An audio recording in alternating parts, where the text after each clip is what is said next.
Dabar mes esame Kaišiadorių rajono savivaldybėje prie medinės Žiežmarių sinagogos. Ji šiuo metu yra tvarkoma valstybės lėšomis. Prieš tai buvo parengtas valstybės lėšomis ir Lietuvos žydų bendruomenės lėšomis buvo parengtas techninis projektas.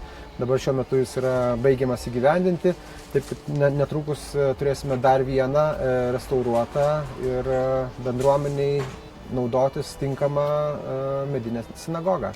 Na ir taip pat reikia atsiminti, kad Žiežmarių sinagoga taip pat yra ir holokausto liudininkė. Čia buvo kalinami vietos gyventojai žydai. Iš čia jie buvo varomi į darbus priverstinius. Ir galiausiai iš čia jie iškeliavo į savo paskutinę kelionę, kur buvo galiausiai sušaudyti miškelyje ne per toliausiai nuo čia. Lietuvoje mes turime unikalų ansamblį labai unikalių, vertingų statinių, tai yra medinės sinagogos, kurių Lietuvoje suskaičiuojama iki 20, tuo tarpu už Lietuvos ribų yra galbūt ant vienos rankos pirštų galima suskaičiuoti, kiek Europoje yra už Lietuvos ribų išlikusių medinių sinagogų. Tai yra iš tiesų labai retas, vertingas paveldas. Ir Lietuvos žydų bendruomenė savo nuosavybėje turi 5 medinės sinagogas iš tų 14 Lietuvoje išlikusių sinagogų.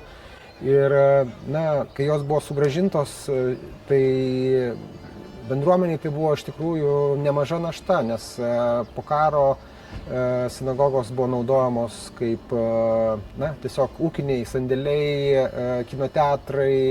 Pastatai visiškai buvo nudėvėti, galiausiai jie buvo grąžinti kaip kažkoks ypatingas turtas, nors iš tiesų tai buvo didžiulės, kaip sakyti, didžiulė našta. Pastatai, tie medinės sinagogos išlikusios miesteliuose, kuriuose nebėra gyvų žydų. Reikia surasti naują paskirtį, naują šeimininką, kuris tikrai galėtų kasdieniniai veikloj rūpintis tų pastatų atstatymų, restauravimu, priežiūra.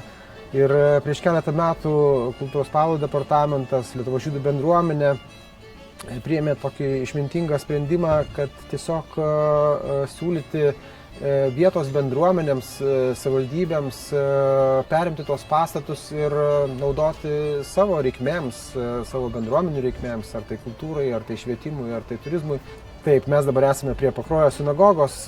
Priminsime, kad 2011 metais Lietuvos žydų bendruomenė kartu su savivaldybė pasirašė panaudos sutartį, pagal kurią pastatas 99 metam buvo perduotas neatlygintinai naudotis savivaldybei, su sąlyga, kad savivaldybė rūpinsis, restauruos tą pastatą ir naudos savo reikmėms.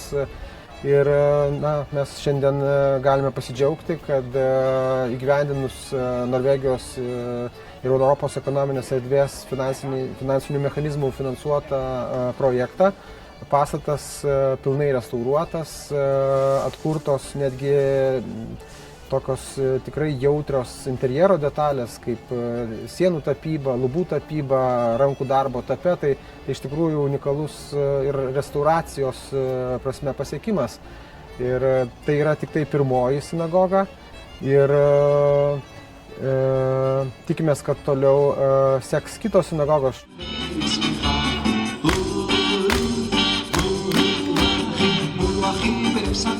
Šiuo metu mes esame Žiežmarių senosiose žydų kapinėse. Tai yra vienos iš daugiau kaip 200 Lietuvoje esančių žydų kapinių. Tokį kiekį prižiūrėti kapinių žydų bendruomenė tikrai niekada nebūtų pajėgi. Ir pagal Lietuvos įstatymus ši funkcija yra pavesta savivaldybėms, kurių teritorijose yra kapinės. Taigi Lietuvos žydų bendruomenė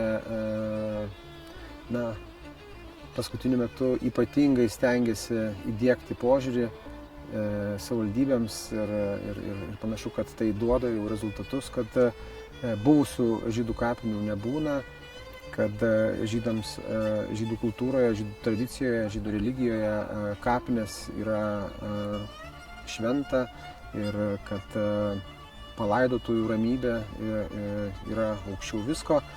Bendruomenė aktyviai dirba su savivaldybėmis ir padedant kultūros paveldo departamentui ir bendradarbiaujant glaudžiai su Europos žydų kapinių išsaugojimo komitetu. Šiuo metu mes esame prie Vilniaus taip vadinamos Gėlių gatvės arba Zavelio pagal jo šeimininko pavardę sinagogos, kuri vos prieš keletą metų buvo padovanota Vilniaus žydų religinės bendruomenės, kuri neturėjo galimybių pati rūpintis pastatu. Padovanojo šį pastatą Lietuvos žydų bendruomeniai, kuri ir ėmėsi rūpintis to pastato išsaugojimu, tvarkymu. Lietuvos žydų bendruomenė kelis metus teikė paraiškas kultūros paveldo departamentui ir kultūros paveldo departamentas kultūros ministerija skirdavo finansavimą to pastato, kadangi tai yra valstybės saugomas objektas, to pastato tvarkybai. Ir šiuo metu, matote, jau yra pakeistas pilnai namo stogas ir šiemet bus pilnai užbaigtas fasado tvarkyba. Šiuo metu mes esame Lietuvos žydų bendruomenės patalpose, posėdžių salėje, kuri kartu su visom bendruomenės patalpom buvo renovuota 14 metais, nupirkti nauji baldai, sienos perdažytos, užuolaidos, renovuoti visi antrame aukšte esantis darbo kabinetai, administracinės patalpos, taip pat socialiniam centre dirbančių darbuotojų patalpos, vaikų klubai, jaunimo šeimų klubas esantis kiemo korpuse.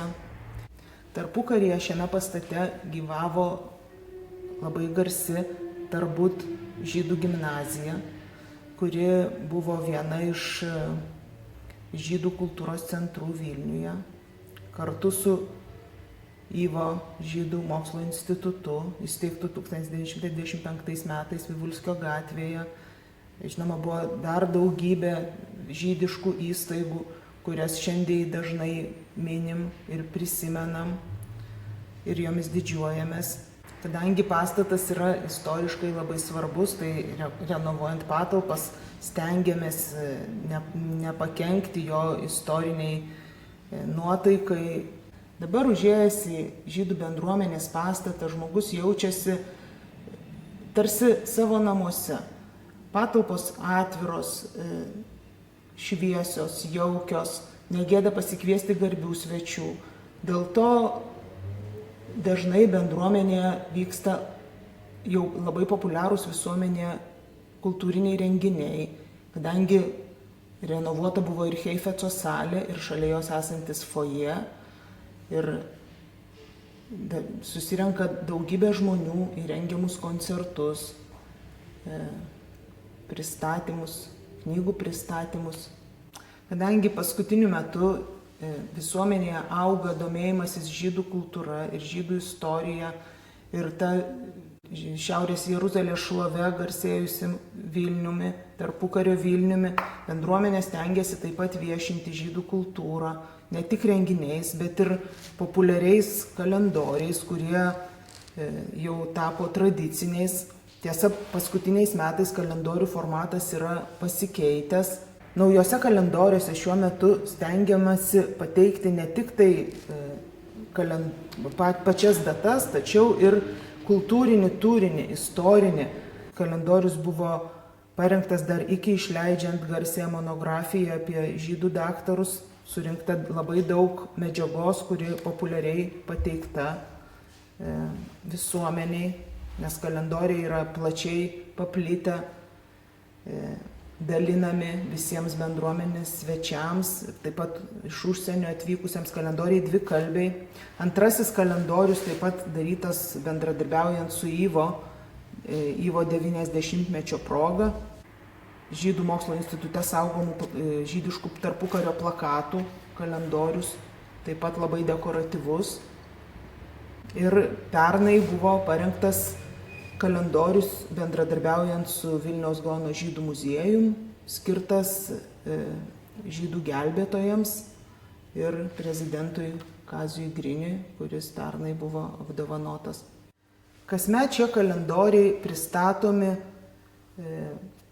rugsėjo renginių metu vykstančiose konferencijose Lietuvos Respublikos Seime.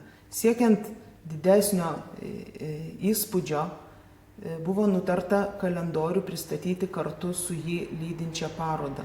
Dėl to bendruomenėje jau 3 metus buvo pristatytos parodos, kilnojamosios parodos viešinančios žydų kultūrą ir daugmaž atitinkančios kalendoriaus tematiką. Viena paroda buvo 14 metais skirta Cemachui Šabadui, 15 metais Yvo 90-mečio jubiliejui, na ir 16 metais skirta žydų gelbėtojams. Kas labai gražu, kad tos parodos eksponuojamos ne vien Lietuvoje, jos sėkmingai keliauja per Lietuvos Respublikos ambasadas užsienyje, taip pat ir Lietuvoje yra pristatomos valstybinių renginių metu žydų tematika.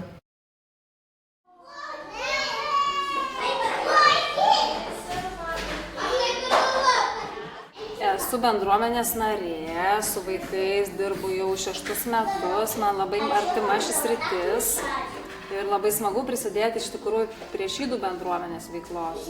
Šiame klube renkasi vaikai nuo 2 iki 4 arba šiek tiek vyresnio amžiaus. Ir čia mes žaidžiame, švenčiame žydiškas šventes, smagiai bendraujame, klausomės žydiškų dainų. Štai šiandien yra paskutinis mūsų susitikimas prieš vasaros atostogas, tai mūsų dar laukia ledų puota. Vasarą vaikai šiek tiek vyresnieji turi galimybę lankyti stovyklose. Yra Olemeinų Mišpacha viena stovykla, o vyresnieji vaikai tai jie vasaras taip pat leidžia stovyklose. Tai yra vienintelė sinagoga Vilniaus mieste, veikianti vienintelė sinagoga. O sinagoga yra susitikimų, susirinkimų vieta. Dabar šiandien vyksta čia labai aktyvus gyvenimas.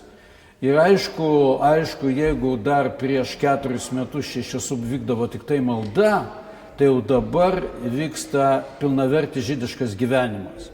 Dėka, aišku, Geros valios fondo. Nes praktiškai visi tradicinės žydų šventės vyksta čia. Ir ateina labai daug žydų ir nežydų, ateina labai daug svečių iš Seimo nariai, vyriausybės atstovai, įvairių visuomeninių organizacijų vadovai. Šiaip ateina nežydai. Jiems tampa įdomu ir apskritai pastebėjome, kad judaizmu pradeda domėtis visiškai nežydai. Sunku tai suprasti, bet tikriausiai tai yra įdomu. Pradėjome kidušus. Galime pasidžiaugti, kad neseniai mes atidarėme labdaringą valgyklėlę, kurioje organizuojame labdaros pusryčius. Įkurti labdaros pusryčius tai sena mano svajonė buvo. Labai sena svajonė buvo ir visa problema visada yra pinigai. Ir vienas iš seniausių, aktyviausių bendruomenės narių, kuris 18 metų buvo bendruomenės socialinio centro globotinis, paliko truputį pinigų ir užrašė juos bendruomeniai.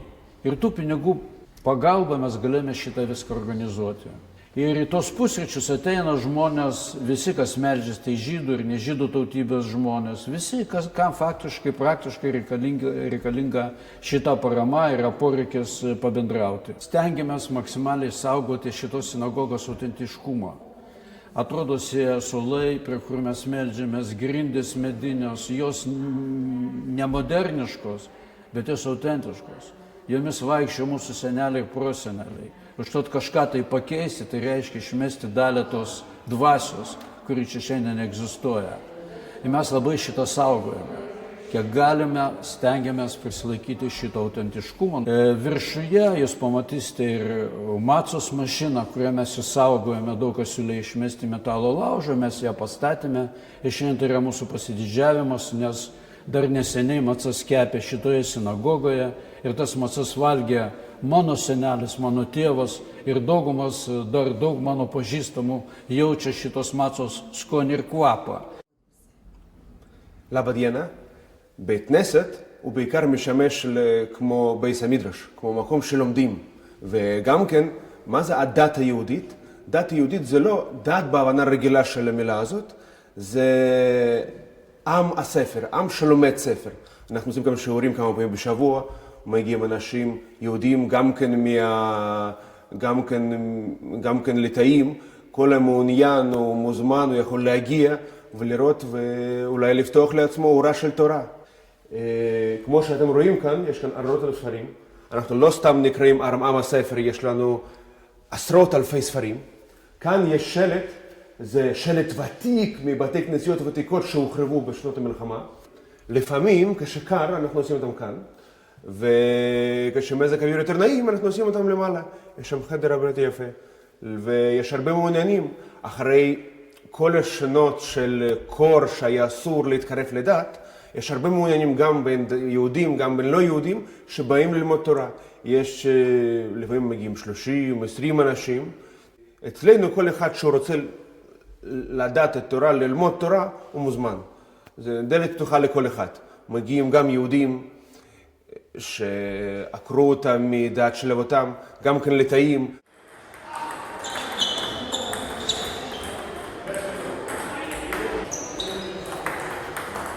Šiandien vyksta mažoji makabiada, 5 sporto šakų, o šiaip šįmet yra 100 metų, kaip Lietuvoje buvo įkurtas Makabi klubas. Šiaip esu sportiškas nuo jaunystės, nuo moksleivių laikų. Kažkada buvau Lietuvos lengvosios atletikos rinktinės narys, o šiaip mėgstu sportą, daug sporto šakų sportuoju. Tame tarpe ir stavo tenisą.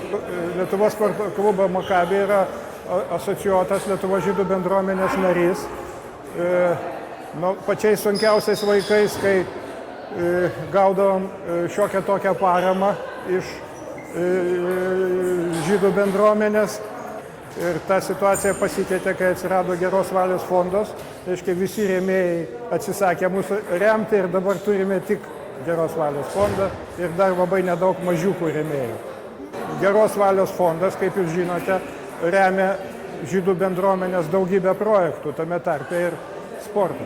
Veteranai, pagrindė veteranai, reiškia, nesensta sportuoja, bet žinoma yra ir jaunimo, nors šiaip situacija su Makabi narių didėjimu yra labai sudėtinga, nes jūs visi žinote, kad daug žydų tautybės jaunų žmonių išvažiuoja.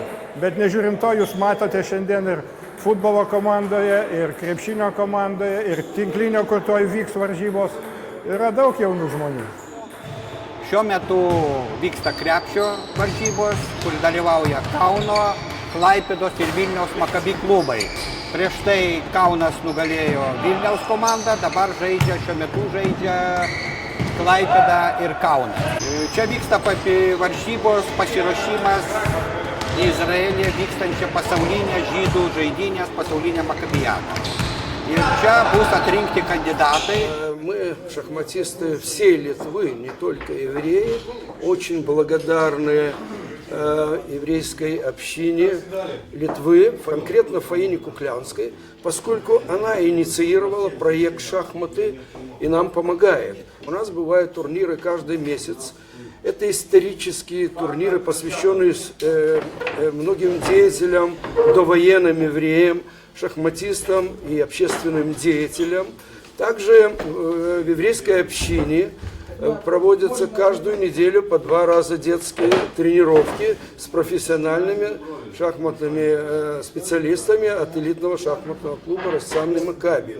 Наши достижения элитного шахматного клуба: во-первых, мы бронзовые призеры чемпионата мира, наш клуб среди сеньоров. Командное первенство сеньоров, мы бронзовые призеры.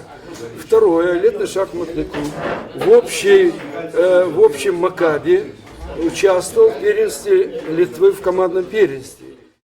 Mes tęsim izraelietiškų šokių tradiciją.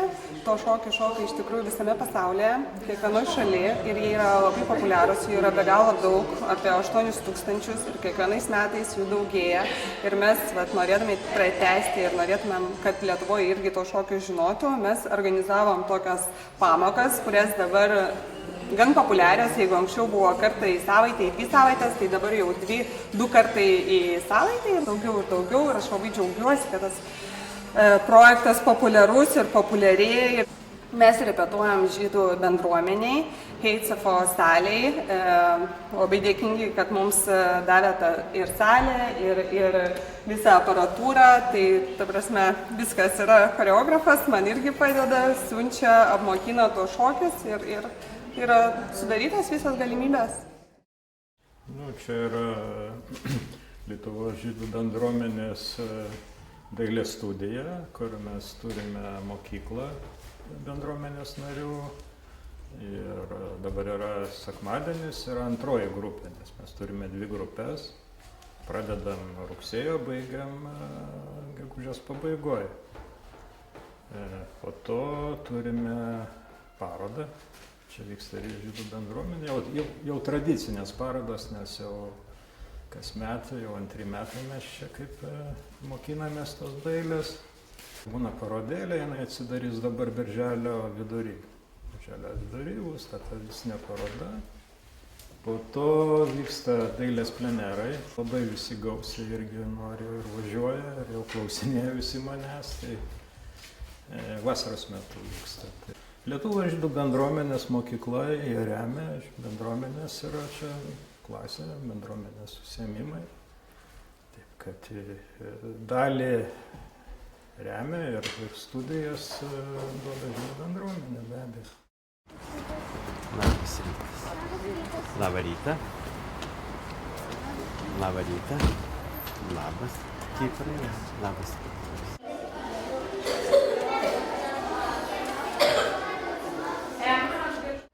Esame viename iš įdomesnių gimnazijos kabinetų, šiuolaikinių kabinetų, kuris vadinasi technologijos kabinetas su robotikos kryptim. Norėdami atsilikti nuo technikos išsivystymo, mes įkūrėme mūsų gimnazijoje robotikos kabinetas, kuris vadinasi plačiaja prasme technologijos kabinetu. Ir čia vaikai turi galimybę išbandyti savo sumanymus, savo fantazijas. Mes turime printerį, kur vaikai programuoja, printeris vadinasi 3D. Tai yra ženkliai brangu, bet su užsienio pagalba, su Geros valios fondo pagalba mes žengėme visi priekį ir į priekį. Ortas tai yra viena iš seniausių žydiškų organizacijų, kuri buvo įkurta Peterburge dar caro laikais ir vadinasi jinai Общество ремесленного труда. Taip ir liko, nes tiesiog atmintis, pagarba istorijai. Ir Ortas rūpinasi žydų vaikų švietimu, Ortas rūpinasi žydų gimnazijoms, kurios yra kiekvienoje iš buvusių Sovietų Sąjungos respublikų. Aš turiu padėkoti tai organizacijai, kai jie paėmė mūsų mokyklą savo globon. Tai tiesiog likimas, nes kai mes išsikovojom nepriklausomybę ir aš visame tai pabrėžiu, mums buvo duotas šansas, kad mes galime atgimti. Mes ir atgimėm, o atgimimas prasideda nuo švietimo, atgimimas prasideda nuo mokyklos. Paskutiniaisiais metais mes esame lyderių pozicijoje, tai nėra lengva išlaikyti tokią lyderystę. Ir aš turiu padėkoti ir gimnazijos tarybai, kur mes susirenkam, diskutuojam, svarstame, ką mes galim dar padaryti, kas dar nepadaryta. Mūsų steigėjas yra savivaldybė. Aš turiu padėkoti, pasinaudojęs progą, kad iš tikrųjų mes sulaukėme deramo dėmesio iš savivaldybės. Mums suteikta daug laisvės, mes galime švęsti savo šventes, mes galime organizuoti savo ugdymo procesą pagal mūsų šventes. Savivaldybė padarė tai, kas būtina buvo, paskyrė mums pastatą, kartu su savivaldybė, kartu su Lietuvos žydų bendruomenė, kartu su Ortu, kartu su tėveliais, kartu su kitom įvairiom žydiškom organizacijom mes mokyklą renovavome. Turime šiai dienai vieną iš gražesnių mokyklų Vilniaus mieste. Vyksta diskusija, atvira diskusija apie žydų darželio steigimą čia prie mokyklos. Aš manyčiau, čia sumanymas yra labai perspektyvus ir labai geras ir labai protingas sumanymas. Mums yra svarbu žinoti, koks kontingentas pas mus ateina į pirmasias klases. Mes turim tokį neakivaizdinį, kaip sakyti, šūkį: būk žydų, būk visada žydų, būk humaniškų žydų. Ir aš džiaugiuosi, kad išleidę virš 200 abiturientų, kiekvienas iš jų yra doras ir geras Lietuvos Respublikos pilietis. Dienos klubas tai yra tokia pati jautriausia programa skirta patiems garbingiausiems, patiems vyriausiems bendruomenės nariams, kurie dėja jau patys šiandieną iš namų be pagalbos neišeina. Ir mes juos atvežam. Tai yra socialinio centro programa. Ja finansuoja Climbs Conference, ta programa skirta holokaustą išgyvenusiems. Bet svarbiausia yra bendravimas. Svarbiausia, kad mes juos ištraukiam iš namų, iš tų 4 sienų ir jie jaučiasi pilnaverčiai žmonės. Jie yra fantastiški visi. Namų ateini, kas ką pasakys, į koncertai būna. A tak iš namų neeisi. Ir labai gerai. Į mašiną atvežė mašiną, tada į obratną. Taip, tai gerai. Visi ateina pakalbėti, labai ir įdomu. O šitą. Ir dainos dainuojam. Ir ramu. Pagrindinis tikslas mano buvimo čia – bendravimas. Kadangi čia yra ir kovų draugai, šiaip įdomus žmonės. Kadangi prieš porą metų mirė mano žmona, tai man bendravimas tas daug reiškia. Ateinu čia pabendrauti. Aš internetą naudoju, aš iš interneto daug visokių įdomių atvejų gaunu. Ir šiandien aš atnešiau, ką paskaityti. O taip labai gerai čia viskas suorganizuoja, nes nieks iš mūsų nealkanas. Taip, ateinam svarbiausia pabendrauti. Esu savanorė, o tai reiškia, kad darau tas, kas padeda mano amžiaus žmonėm, jaunesniem, vyresniem. Esu, vienu žodžiu, ten, kur esu reikalinga. Galvoju, kaip atsitiko gyvenime, kad įtraukta į bendruomenės gyvenimo visa mano šeima, mano sūnus. Dukra mano buvo irgi įtraukta į tą gyvenimą. Jis yra provizorė, tai jis dalyvavo ir medicinos programoje. Anūkę atvedžiau būdama 6 metukų, o dabar, ačiū Dievui, jau jinai pati mama. Мано gyvenimas yra bendruоменės gyvenimas. В общину мы приходим почти ежедневно, каждый день как на работу. Община – это наш второй дом. Община нас заставляет жить. Мы собираемся, мы себя приводим в порядок, мы болеем за общину.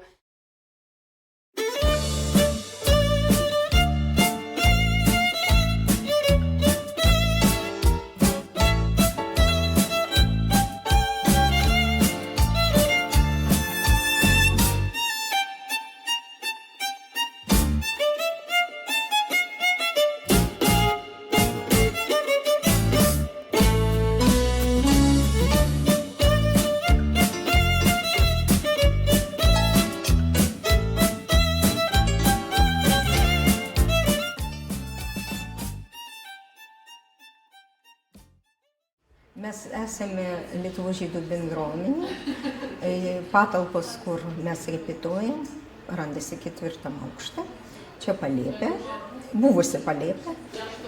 Salė užimta beveik visą savaitę, todėl kad pas mus labai daug grupių. Į kiekvieną grupę repetuoja 2 kartus į savaitę. Tai 2 kartus muzikantai, 2 kartus šokėjai, kaip jūs matėt šiandien čia mūsų tokia garbinga tėvų grupė, jaunimo grupė renkasi irgi 2 kartus į savaitę. Ir čia vyksta visi ir mano darbai. Lietuvos žydų bendruomenė čia pagrindinis mūsų faktiškai sponsoris. Todėl, kad mes čia esam nemokamai be abejo. Mes kaipgi visam pasauliui pristatom Lietuvos žydų bendruomenę, Lietuvą, Vilnių. Mūsų, aišku, pagrindiniai rėmėjai čia Geros valios fondas. Ir padeda dar mums daug metų organizacija Join. Ansamblis turi egzistuoti. Gali keistis vadovai, dalyviai, bet ta dvasia, kurią sukuria ansamblis, jinai turi egzistuoti.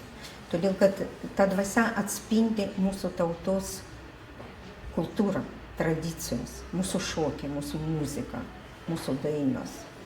Sveiki, mes esam klube Ilanas, Lietuvos žydų bendruomeniai. Kai man buvo 8 metai, tai aš pradėjau lankyti šią klubą.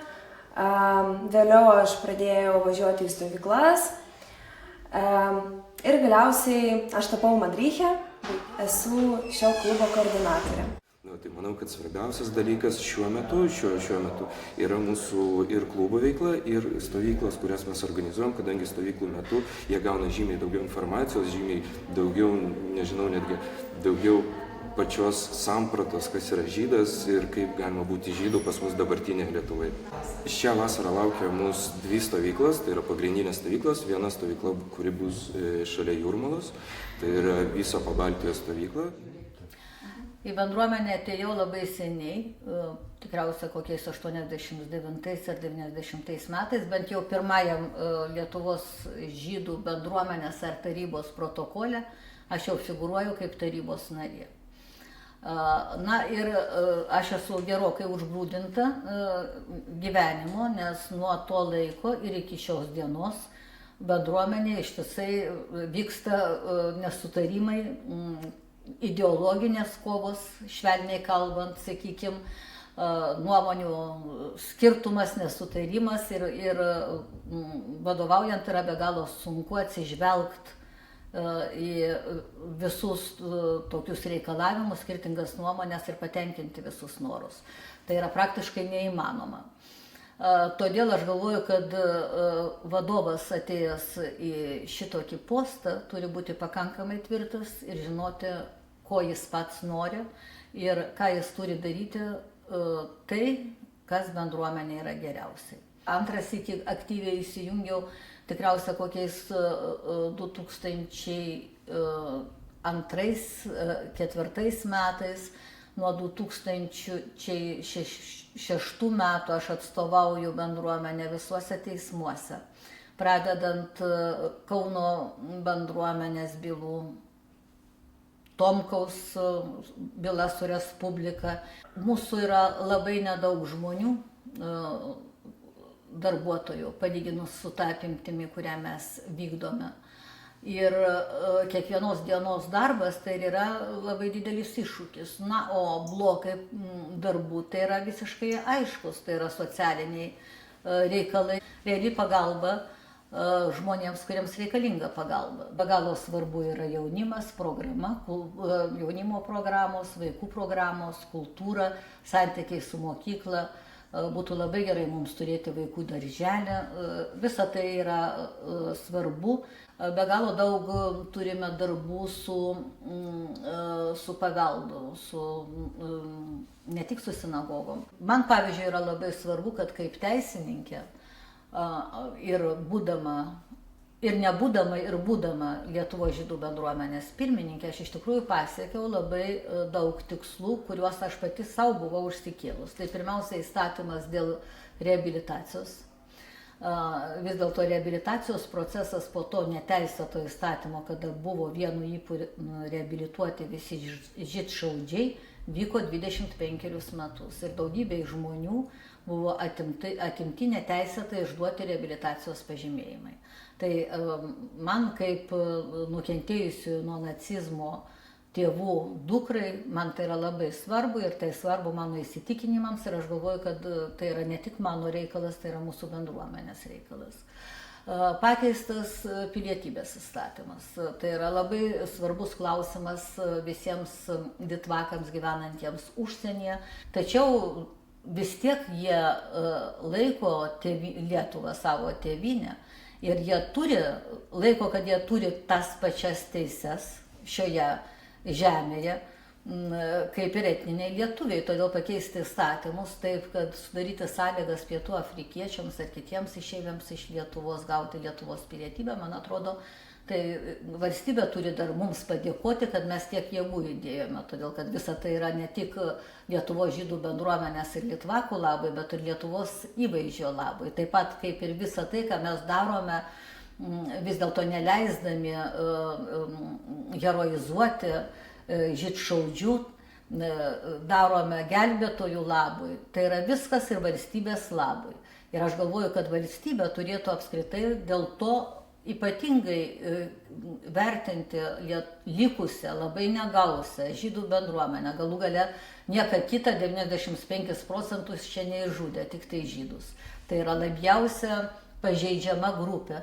Ir jeigu šiandieną mes galime be valstybės pagalbos patys gyventi taip, kaip mes gyvename, tai tiesiog mums reikia dėkoti, kad mes čia esame. Stengtis mums padėti iš tikrųjų ir visokiais būdais skatinti, kad žmonės iš čia neišvažiuotų, kad toliau rodytų savo kultūrą, nepamestų savo identiteto. Tolerancija tai yra ne tik pakantumas ar meilė ar išimtinė žydų padėtis. Tolerancija tai yra visų žmonių lygios teisės. Būtent dėl to mes pradėjom projektą Beigalų krautuvėlė kažkada tai su Norvegijos valstybe ir Norvegijos ambasada. Būtent dėl to iki šios dienos mes tą Beigalų krautuvėlę ir turime. Mes turim erdvę, į kurią gali ateiti bet kas. Romai, katalikai, krikščionys, homoseksualai, lesbietės ir visi yra laukiami ir niekieno nereikalas, koks yra žmogaus asmeninis gyvenimas. Lygiai taip pat, kaip mes prašome mylėti ir gerbti žydus, lygiai taip pat kitos tokios jautresnės grupės prašo lygių teisių, jokios gėdos nėra. Jeigu Lietuvos žydų bendruomenė atsiranda žmonės, kuriems tolerancija yra nepriimtina, tai mes dar turime labai daug rezervų mokyti mūsų pačių žmonės.